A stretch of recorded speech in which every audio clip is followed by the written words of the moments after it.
This story begins with an ordinary moonlit night that illuminated everything around it. The action takes place on an ordinary ranch where farmers graze cows and grow wheat. During this dark time, the cows were eating their food in peace. The farmer was fixing something at home with a hammer. One of the boards that covered his window was not working properly, so he decided to fix it.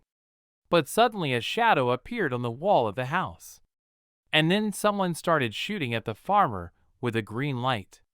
This stranger tried to hit the farmer, but he successfully dodged. When he realized he couldn't, he decided to run away. But the stalker still wanted to hit the farmer. When he realized that the target was quite far away, he decided to hide his guns, and then headed the other way. This little town called Crazy Ranch. That evening the people around here were awake and walking around the area. Some were taking pictures as if they were a cowboy and a lady.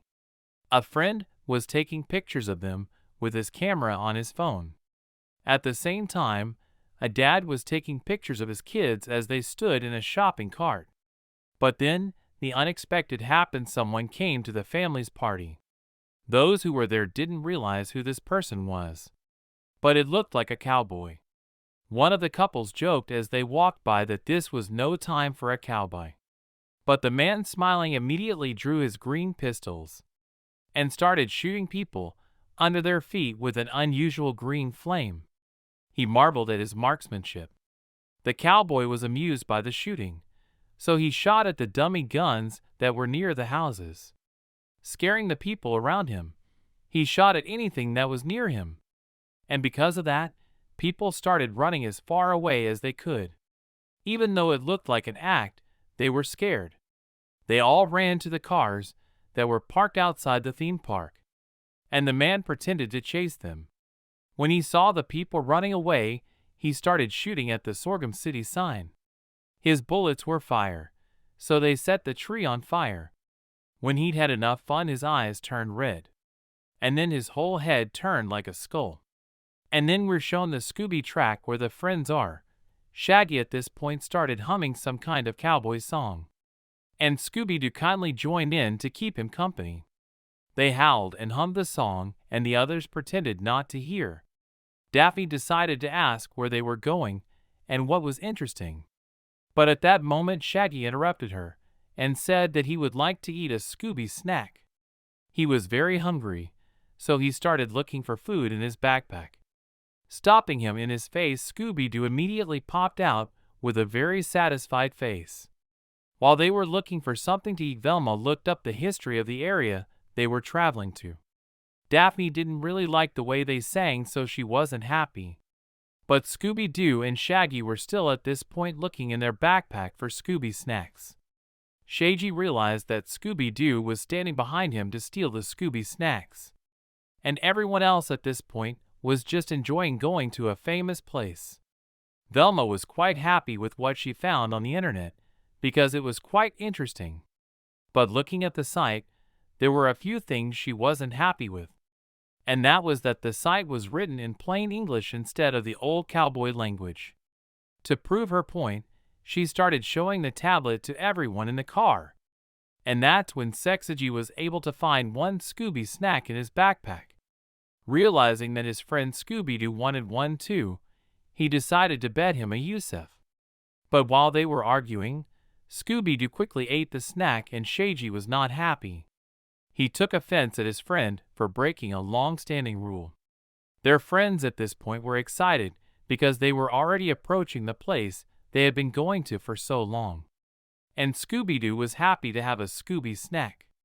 Almost all of them were happy with the trip except for Shaggy, who was left hungry because of Scooby-Doo. The town they were going to looked like a typical old cowboy town. At that moment, they were just passing the very billboard that the strange cowboy had shot up. As soon as they drove into the village, they noticed that no one was there. It felt like they were in this village, and there was no one else. But at that moment, Shaggy decided to cheer them up and put on a cowboy hat. Little by little they drove farther and farther into the central part of this town. And to match the mood, Shaggy decided to dress up completely as a cowboy.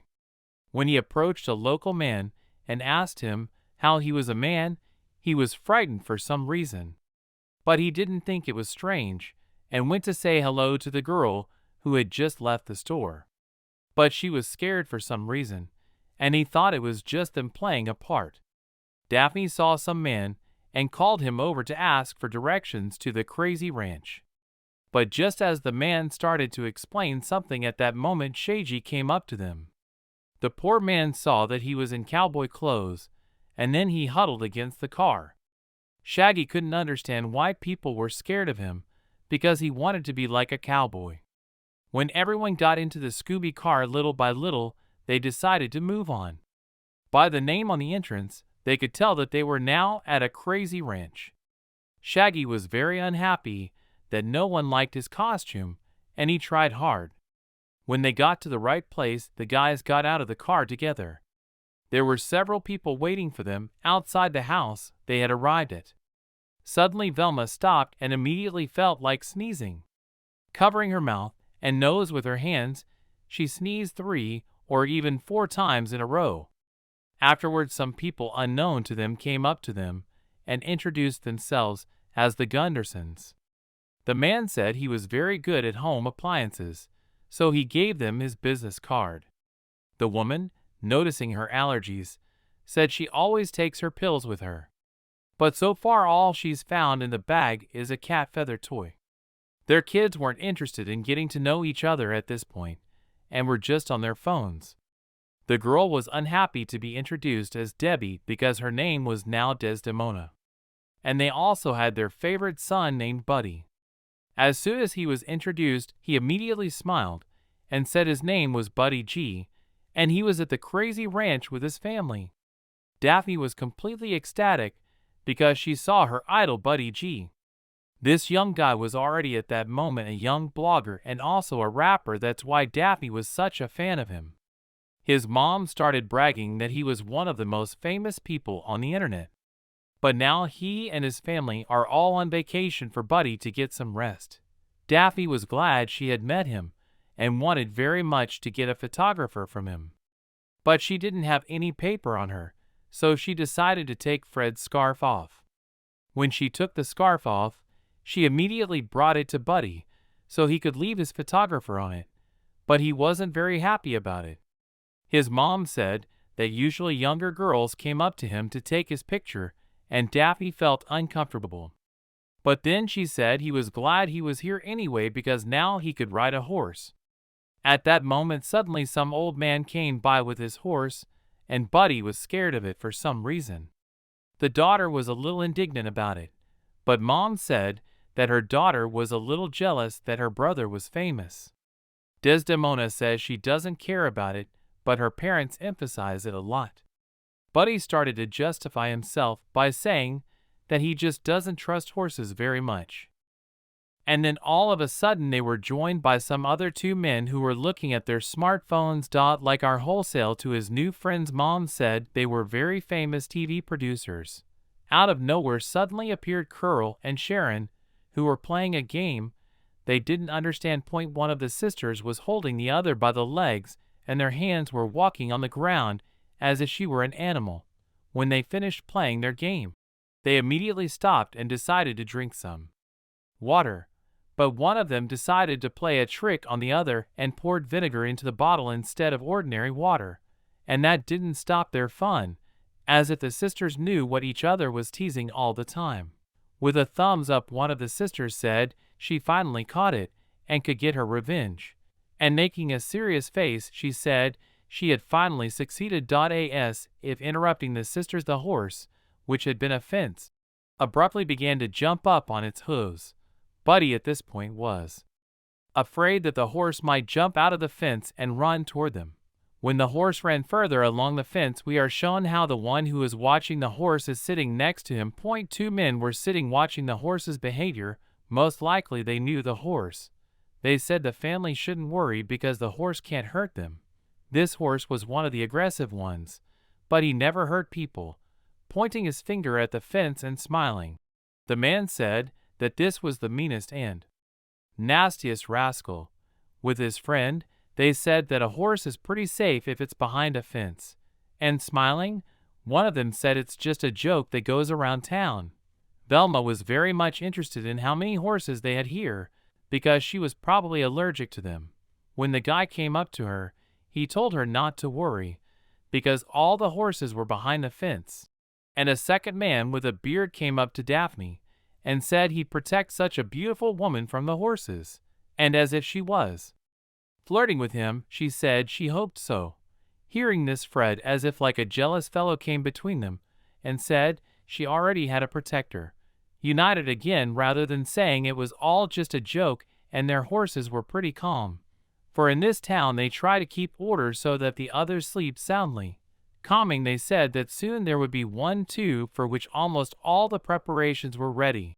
When they heard the word dinner, Shaggy and Scooby-Doo got out of the van, for they were hungry. As they jumped out of the van, they looked around for the food they'd been waiting for. Because of this sudden appearance, the family that lived in the house was very frightened, and also frightened were the two sisters who had been fooling around all the time. And even the guys who were doing serious business got scared that they jumped out of the van. Meggle raised her hands and said that she should have jumped out of the van. They were like ghosts.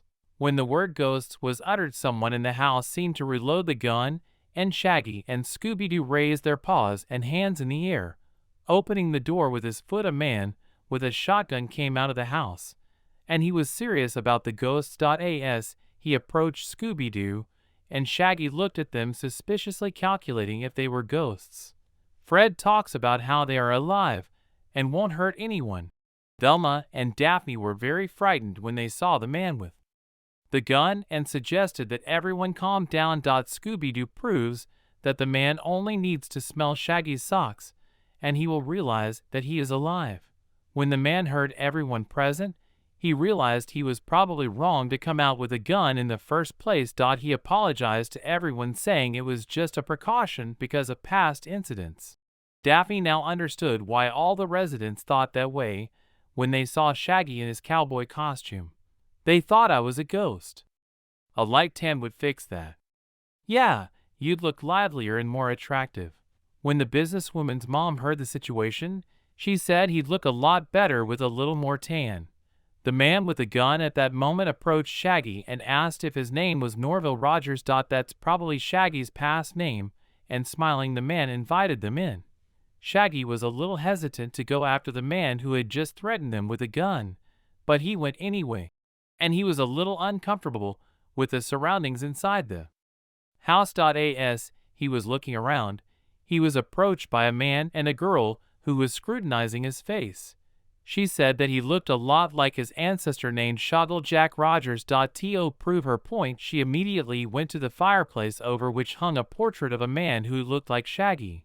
Fred and Daphne, when they approached the portrait, they confirmed that they looked very much alike indeed.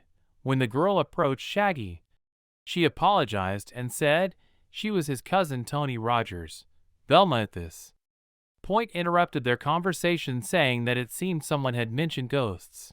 Shaggy, pointing his finger at an old man, said that he had recently run out with a gun and wanted to attack them. His third cousin explained this by saying that a relative who looked like him was now terrorizing the whole town. Because of this, the town has become very empty, and all those who do business here have left.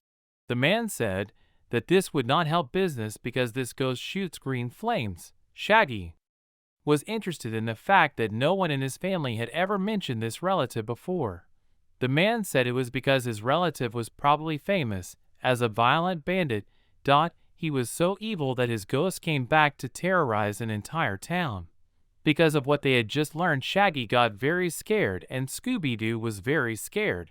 Shaggy couldn't believe that his most famous relative was a bandit. He was horrified at the mere thought of being compared to someone who had terrorized the town. Taking his friend by the hand, Scooby-Doo told him not to despair, for they still had so much to do. Daphne asked for the man to go into even more detail about this Shoggle Jack. The man began to tell the story of how this bandit terrified all the people who lived here. Was it day or was it night, he would go out to the center of town and start shooting up guns. And he also had a hound dog that helped him through all the hardships and looked like Scooby-Doo. He had no principles, so he could even rob an old lady who sold bread for the common people. He also liked to gamble and cheat everyone he played with. He was so bad that he even returned library books he had borrowed late. One day, he only got angry when he saw one of the men wearing white shoes, so he decided to kill him. In short, to them, he was the vilest, vile, and meanest man that ever lived on this earth. Together the team thought about the fact that Scooby-Doo looked a lot like the dog who was now with them. The man said that the lousy man had only made this town miserable up to one point, until he was stopped by Sheriff Rufus Carmichael and wrote a book that was very popular. Velma started reading the book to get at least a little insight into what was going on in those days. The man also decided to show her his smartphone design, but Velma didn't like it very much. When Velma was very angry, Daphne stopped her from throwing the book away. After telling her everything she needed to know, the man said he would take care of the other guests, and the sister at this moment was grateful to her cousin for coming and not chickening out after all. Reading the book, Velma said it was just a legend told in the area, and so they needed more information about it, and now was the time to. Before the girl could say anything, Shaggy from Scooby-Doo realized what was going on and ran off. A couple hours later, it was night outside, and everyone in town was asleep in their beds. And at this point, only the team that had arrived was smoothing out their clothes. Daphne was hanging her clothes on a trembler, but they didn't hold up and fell down. Fred at this point was looking at an assortment of nets that would help catch a ghost in this town. And suddenly one of the nets caught his eye that was stronger than all the others. He had been told and advertised that this net would not break under any conditions. Shaggy went into the room to ask what they should do next. But when he saw it, he realized that everything was ready. When Shaggy said he was very hungry, Daphne came up to him to ask him when he was hungry. Shaggy replied that it never happens because he can eat a lot. Suddenly, while they were talking, they heard someone outside screaming. Fred, hearing the shouting in the street, immediately took one of the nets to catch the culprit. When they went outside, they saw the Phantom shooting fire bullets all over the village. His face was like a skeleton, but he had a beard on his chin and his ribs were visible. Without sparing those in the village, he shot wherever he saw to frighten everyone. And at that moment, no matter how hard Fred tried, he became entangled in his own net. After a couple of seconds, the Phantom noticed that this company of newcomers was looking right at him. And the first ones he chased were Shaggy and Scooby-Doo, and they immediately started running away from him. They decided it would be better to hide in the house, but he followed right behind them. Shaggy pretended he was scaring the deer head that hangs on the wall, and the ghost was right beside him. Not wasting a second, he immediately decided to attack the ghost with whatever was around his neck. And then together with Scooby-Doo, they decided to run away even further because they were very scared. After a couple of seconds, Shaggy had an unfortunate encounter with a ghost in the passage from room to room. He thought that if he copied the ghost's movements, he would think it was just a mirror. Shaggy copied all his movements even when the ghost tried to scare him. Together instead of scratching his beard when Ghost had won and Shaggy didn't. And that's why when Scooby-Doo ran up to him, the ghost realized it wasn't a mirror. Together they ran as far away from the ghost as possible, and on the way they met Daphne and Velma. While chasing them, he noticed that running through the room, he was near two girls, who were also afraid of him. When together Shaggy and Scooby-Doo were able to escape from the house, suddenly Scooby-Doo stopped Shaggy with his teeth. Shaggy didn't realize what was wrong, but then he saw Scooby-Doo pointing him to the house where there were more girls. And that's when Shaggy's conscience kicked in, and he said it was time to save their girls. Showing us back the situation in the house, the girls wanted to get out through the window to escape the ghost. While they were opening the window, the ghost was already getting ready to scare them badly. When they saw the ghost, they tried with all their might to open the window, which was locked with a latch. When Shaggy realized that things were bad, he took a supply of candles with him to scare the ghost. But as he swung it, he caught himself on the chandelier and took the Scooby-Doo, who was running beside him, with him. By some unexpected circumstance, they were able to hit the ghost from the chandelier and sent him flying into the street. When they all went outside together to look at the ghost, they saw that there was no one there. Fred was still hanging in his net when they all ran away from the ghost. It was completely silent on the street at that moment, and all the citizens of the town were sleeping peacefully at home. When they realized that the ghost had calmed down and decided to leave, they immediately decided to go to bed. Only Shaggy from Scooby-Doo was badly frightened, so surrounded themselves with chairs and stood guard. And then finally it was morning, when ghosts no longer walked the earth. Something suddenly woke Shaggy and the Scooby-Doos, who should have been on guard. When Fred saw them, he smiled and said that Shaggy couldn't see anything because the plunger was on his face. At which point Scooby-Doo's faithful sidekick decided to pull the plunger out of Shaggy's face. Fred says it's time for everyone to get up because they have some detective work to do on this case. But Shaggy wasn't happy and said they were the only ones who hadn't slept, so now it was time to get some sleep. At that time, Velma and Daphne got up from their beds to have breakfast. As soon as they heard the word breakfast, they got out of bed and ran to their friends at the speed of light. They said that in this case, they were willing to talk to the cook for detective investigation. For nothing is more important than what they are fed while they are investigating a case. At that moment, there was a stove and a lot of tables outside, and there was food that had been cooked for everyone. The cook was unhappy that he had made so many pancakes while the tourists were very few because of the ghost. Shaggy had just had time to wash his hands and come in for a hearty meal. No sooner had the cook seen how much food there was than he looked around and saw that it had all disappeared. At that time there were many plates on the table where Fred, Shaggy, and Scooby-Doo were sitting, and there was no more food on them. The man with the beard asked how it was that all three of them could eat so much. Shaggy said that they would always be hungry and needed more food to investigate the case. At that moment, Power realized that he had made so much food for a reason, but now he had to make one more meal. Licking their plates, Shaggy and Scooby-Doo were pleased with how good the breakfast had been. And at that moment, the girls who had been in the house began to clean up the scraps of wood that had been left behind by the ghost. As they cleaned up, the girls said that things were bad enough with the tourists in town, but with the appearance of the ghost, they were even worse. Because of the appearance of the ghost, business had gotten very bad, and some man had decided at that moment to buy up the whole place. Daphne cheered the girl up and said that she and her team could find out what the ghost was. And at that moment, Velma started sneezing so hard that her glasses flew off her eyes because she was allergic to horses. Velma was very angry about the fact that she was the only one here who suffered from horse allergies. While everyone else was having fun, she was sneezing a lot and suffering because of it. Before she could fully talk about how poor she was because of this allergy, she sneezed very hard again and things fell out of her pockets. Then we were taken to the street where the cook had prepared a lot of delicious food, but most of it was sweet food, and the two twins were very eager to get more of it. All those who came there as tourists gathered around the table to eat a very good breakfast were different. Only Shaggy and Scooby-Doo, who had so much food that it was enough to feed a whole family.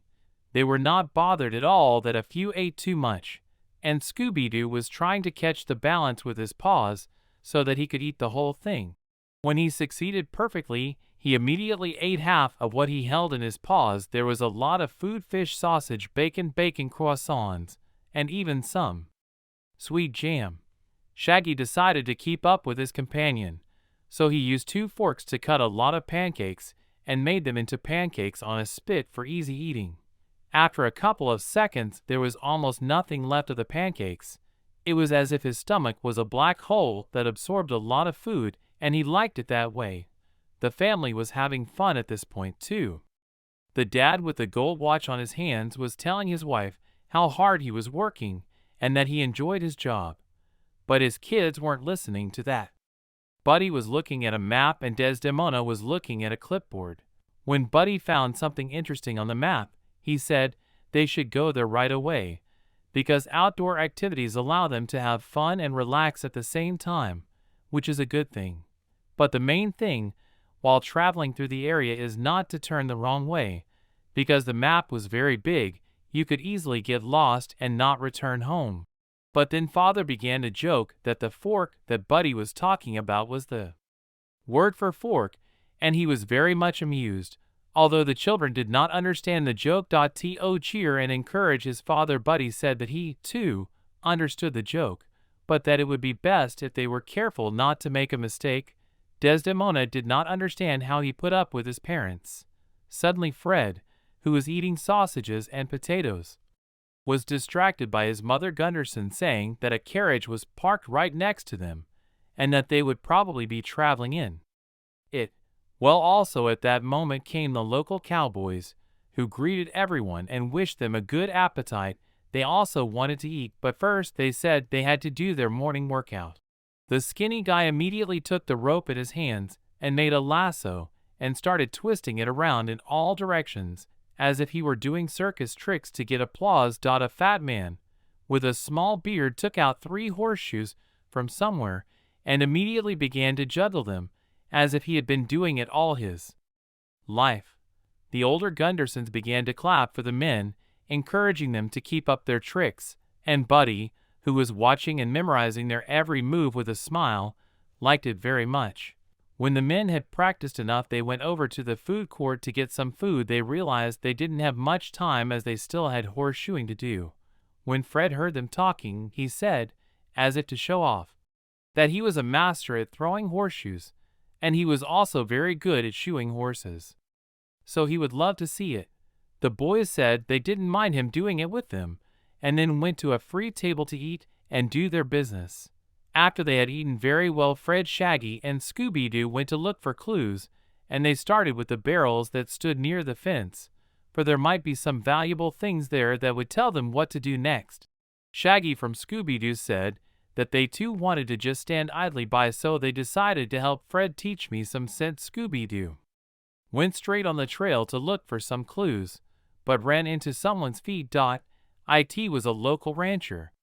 He was nearsighted, so when he saw Scooby-Doo, he thought it was a little pony and wanted to put a saddle on it. So Scooby-Doo started backing up. When Shaggy came up to help his companion, he said it was not a small pony, it was a very pretty thoroughbred dog, and Scooby-Doo confirmed it. All together they helped the old rancher find where the horses were. They pointed the finger which way he should go, and he thanked them for it. When the old man left with the saddle to go about his business, Fred at that moment, as he was wrapping up the grass, found some pieces of stones that lay right on the ground and shone very brightly. They didn't know what it was, so Fred thought it best to put it in a small flask to figure it out better when he had time. A couple minutes later, while the Gunderson family bit by bit climbed into the carriage that would take them all over the ranch and show them some pretty famous and historic places.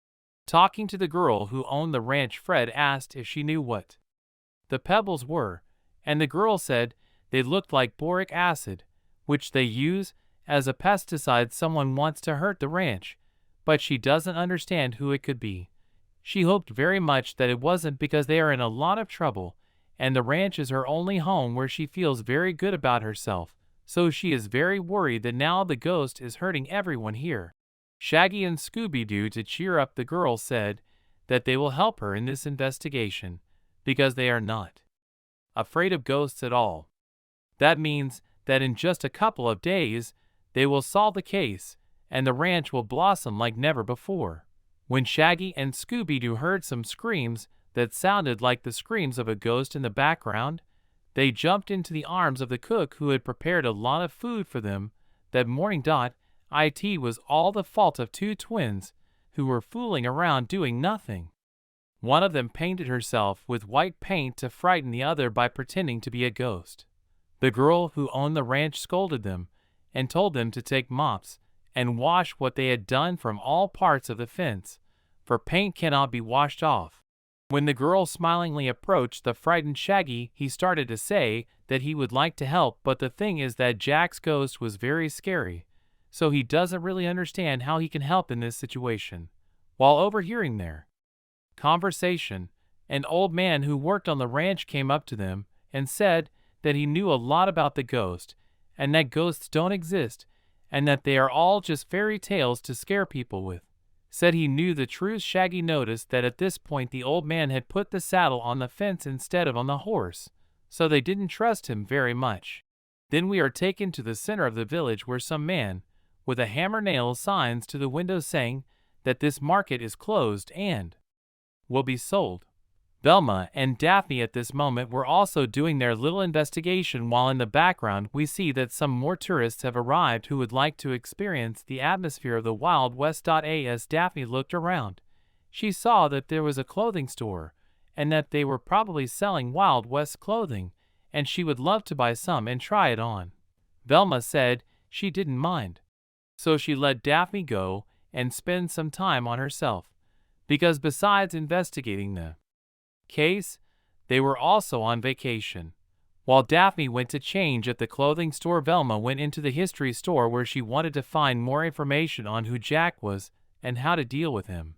She greeted the clerk who stood behind the cash register and said that any information she wanted to hear was $5, and he was pouring something into cups. When Velma gave the clerk $5, he immediately began to tell her in standard phrases that she could look around and take pictures, but that she could not take videos. Velma said she wanted different information. She wanted to know about Jack and if the salesman knew anything about it. He raised 2 cups at this point and said he was selling fishing bait and didn't know anything about Jack. Daphne, when she had successfully changed her clothes, also decided to go into the history shop. When the salesman saw her, he immediately switched and with a welcoming smile immediately began to tell her that she could do whatever she wanted here. Velma was very angry that the salesman wouldn't even let her make a video here, but when Daphne came in, he let her do everything and even smilingly offered her a cup of tea. When Daphne realized what was going on, well, you went to the salesman with the money and told him to tell her a little more about Jack and the history that was on the ranch. The salesman kindly agreed and said he'd even show her where the things that weren't on display were in the back room, and they decided to go straight there.